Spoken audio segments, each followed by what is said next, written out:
Barşalarыңызға қайырлы күн. Бүгін үй жағдайында өте дәмді, оңай, бір жасағаннан шығатын сыр дайындайтын боламыз. Сіздер де жасап көріңіздер. Бізге ең алдымен сүт қажет. Осылай сүтімізді бір ыдысқа қойып, газда қайнататын боламыз. Пісіп кетпеуі қажет. Енді жұмыртқалы массамызды дайындаймыз. Осылай жұмыртқамызды ыдысқа салып, тұзымызды және де қаймағымызды салып, жақсылап араластыратын боламыз. Бір келкі араласып, сұйық масса шығуы қажет.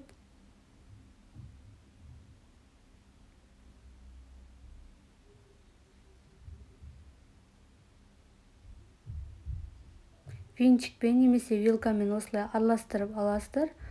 Енді ыстық сүтімізге осылай құятын боламыз.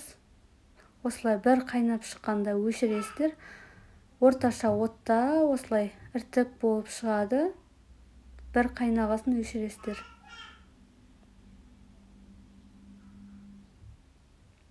Енді бөлек ыдысқа осылай марлымызды қойып, сүзіп алатын боламыз сырымызды.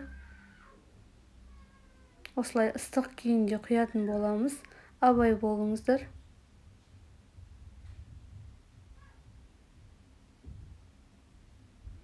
Осылай марлымызды алып, сывырыткамызды бөлек қоямыз. Сывырытканы қолдансаңыздар болады. Блини, панкейк, нан жасауға болады. Енді осылай тағы да басқа ыдысқа алып, суын тағы да қасықпен осылай қатты-қатты басып, суын шығаратын боламыз. Енді осылай бір ыдысқа салып аласыздар.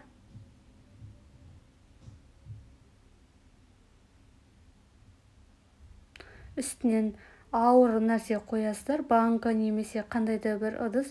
Ішіне салқын су құйып, үстінен бастырып қойыңыздар. Тағы да суы шығуы қажет.